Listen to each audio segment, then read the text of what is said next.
Nothing could more aptly illustrate the Grand Canyon between Europe and the United States than the attack made by the American President Donald Trump and the Vice President J.D. Vance on little Volodymyr Zelensky.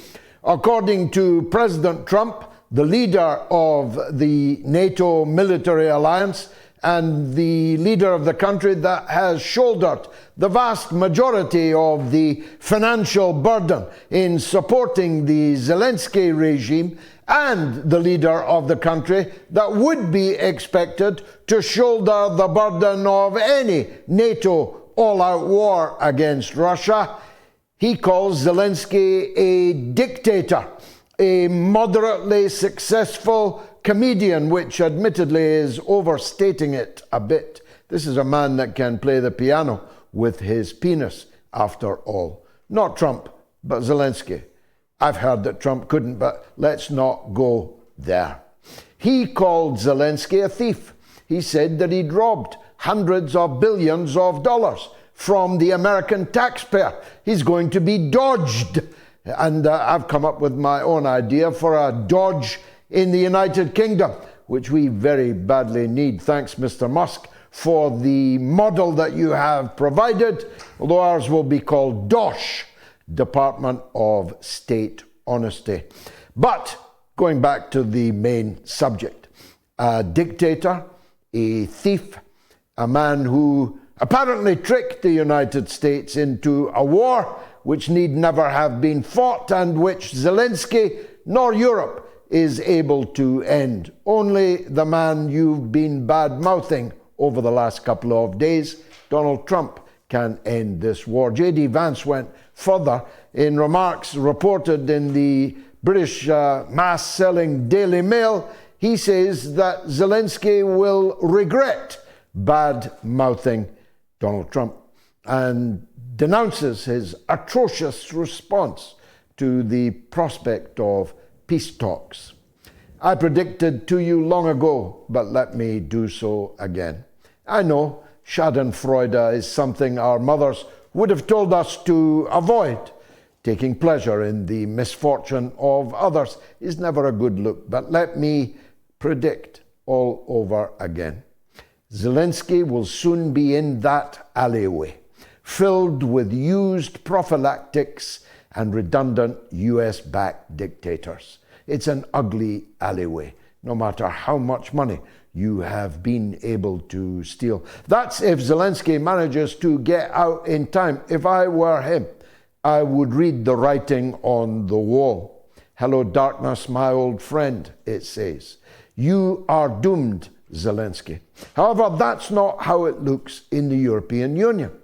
In the British Parliament today, you know, I always describe the two sides of the British Parliament as two cheeks of the same arse, but there's a bit in the middle, if you'll forgive me. And that bit is Ed Davey, the leader of the Liberal Democrats.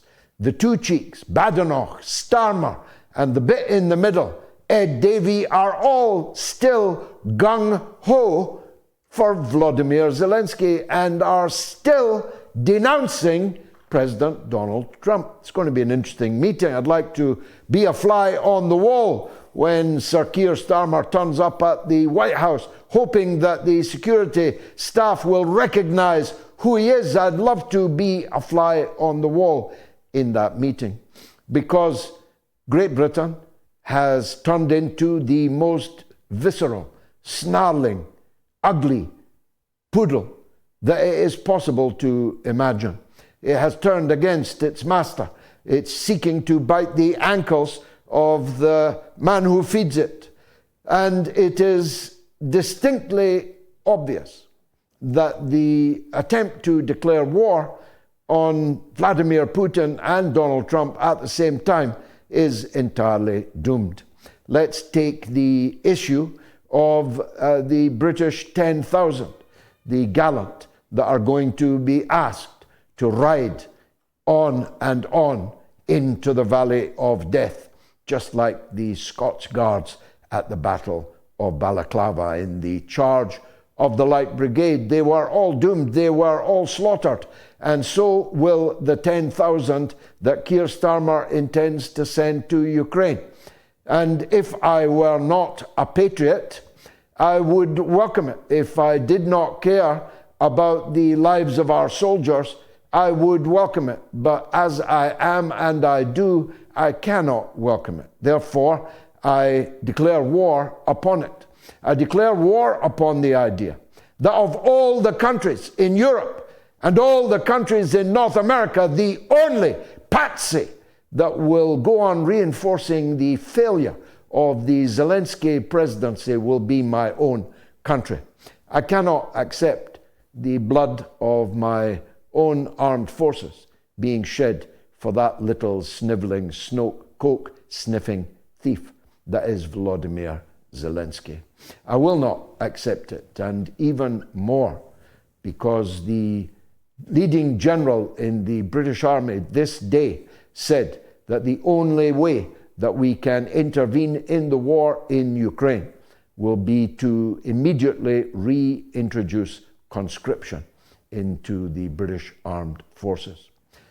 That's because 4,700 more people left the British Armed Forces last year than joined. That's because we have only 87,000 soldiers, and only half of them can possibly be described as frontline combat troops, and of that half, 25% are unavailable for duty for one reason or another at any one time. I will not allow to go unopposed the idea of perhaps a third of Britain's fighting forces being sent to the chiseling crook Zelensky. And I promised Keir Starmer last night, I do so again here tonight. If you try to introduce conscription in Britain, we will lead and organize the biggest mass movement that Britain has seen since the 1980s. The movement that destroyed the poll tax and brought down the premiership of the then apparently unassailable Mrs. Margaret Thatcher.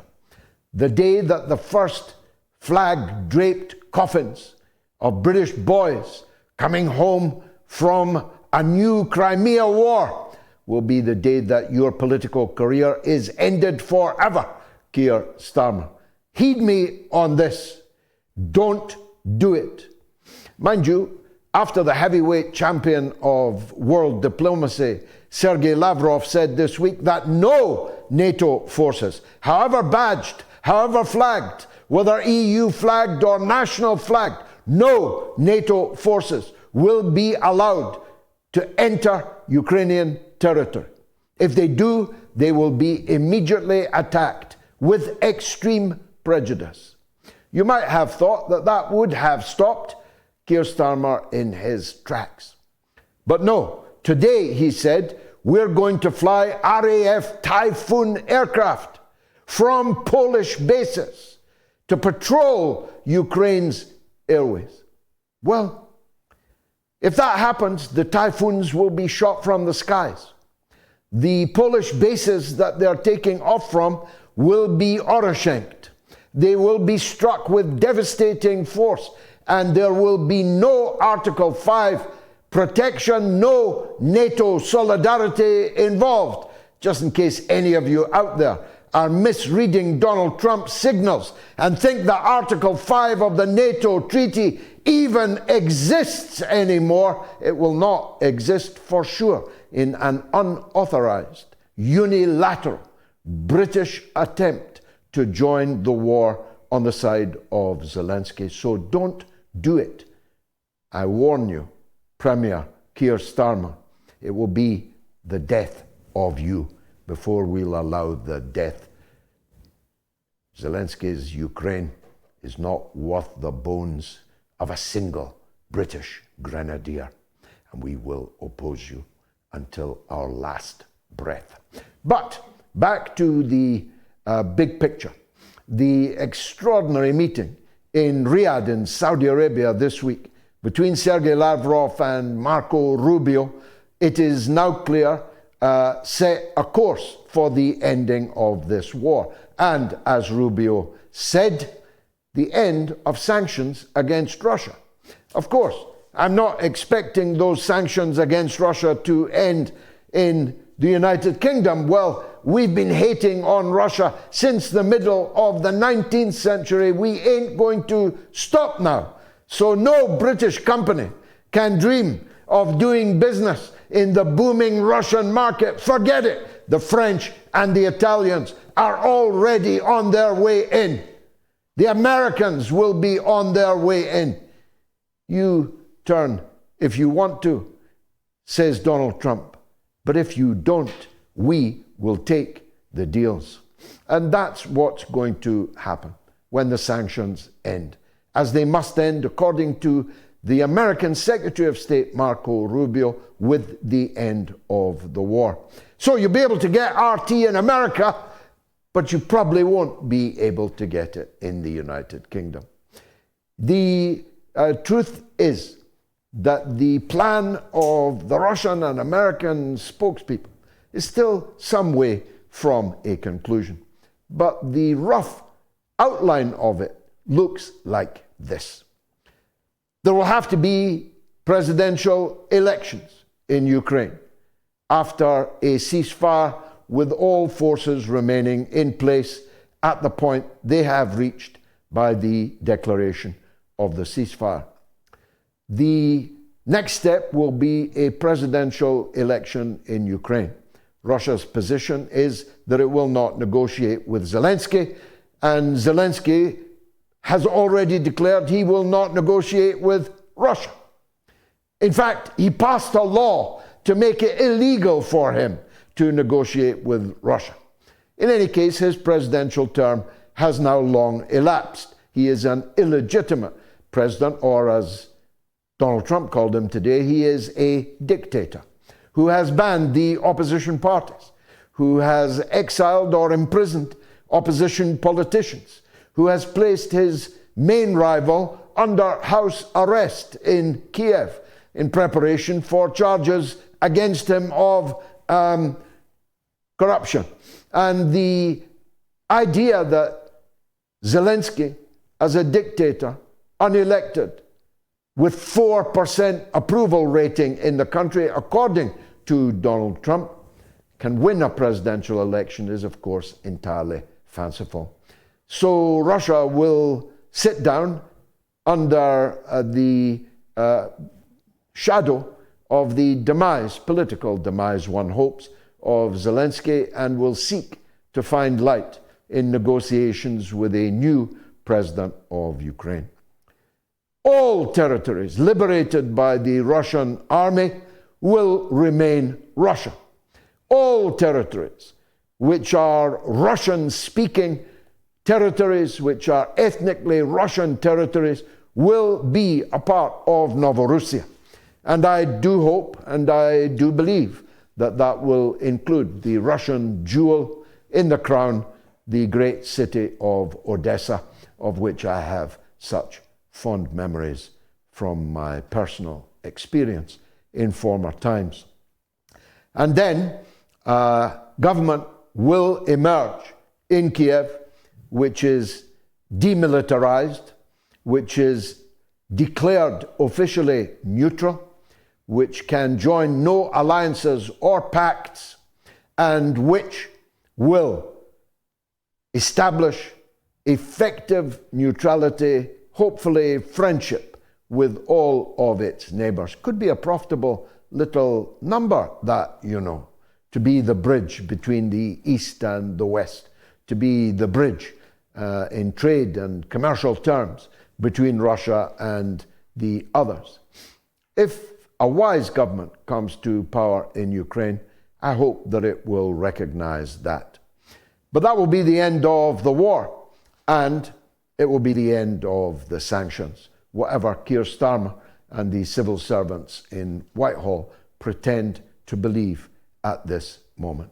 Only time for me to turn to the area where Trump ain't doing anything like as good.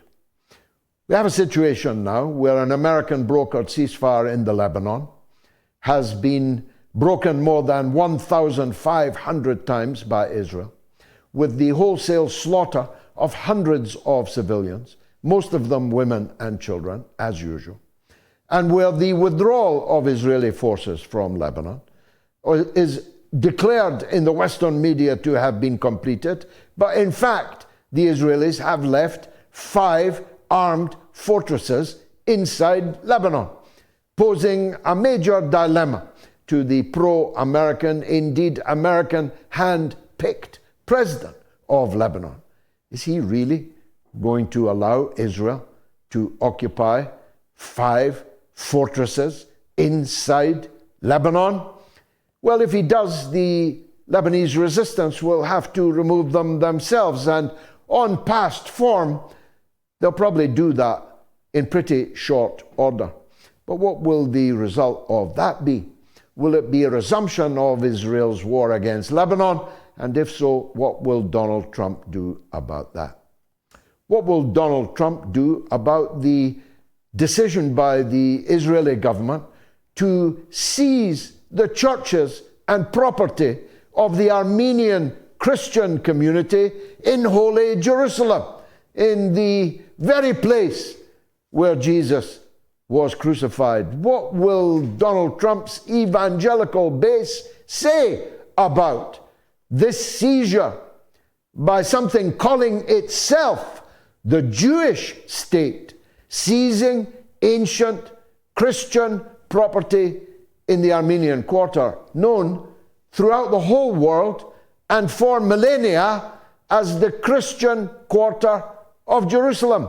It's about to be seized by Netanyahu's gang and settled with Israeli Jewish settlers. What will Donald Trump do about the fact that the occupied West Bank of the River Jordan is currently the state of widespread carnage, huge numbers of casualties, again mainly women and even babies, murdered in the West Bank by settlers and by Netanyahu's murder gang in the Israel occupation force? What is Donald Trump going to do about any attempt by Netanyahu to drive millions of Palestinian cities over the River Jordan into the Hashemite kingdom?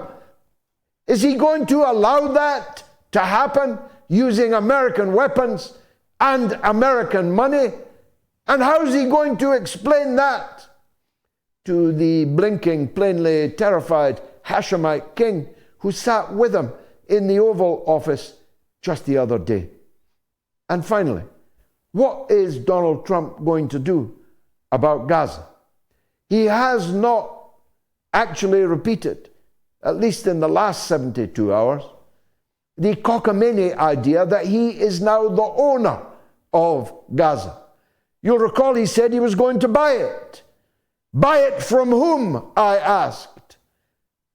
The people who own Gaza are not sellers. They won't sell, whatever the price. Even if it's their own deaths, they will not sell it. So he dropped the idea of buying Gaza and merely declared that he now owned it, presumably to build a Trump Tower, presumably to build some casinos and condominiums in the Donald Trump fashion and style. But him and whose army? Are the American army going to invade and occupy Gaza? How do you think that will work out, Donald?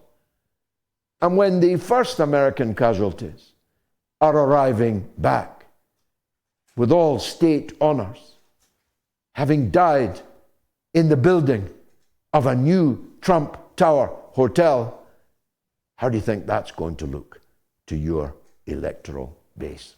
All of this coming up in the next 1 hour and 40 minutes, because this is the mother of all talk shows. Stay tuned.